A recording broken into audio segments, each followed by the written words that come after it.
social media if they were in power. They are promising to follow Australia's example. The teaching union, the NASUWT, has also called for the move. The government doesn't support it, but says it's acting to protect children from harmful content online. Our political correspondent, Leda Natalie, reports.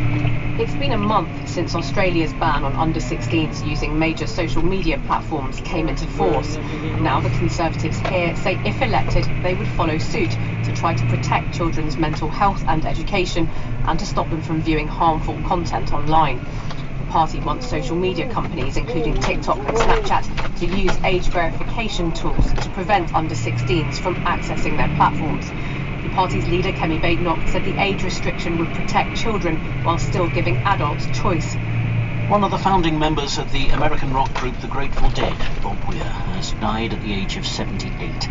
A statement said that after being diagnosed with cancer, he died from underlying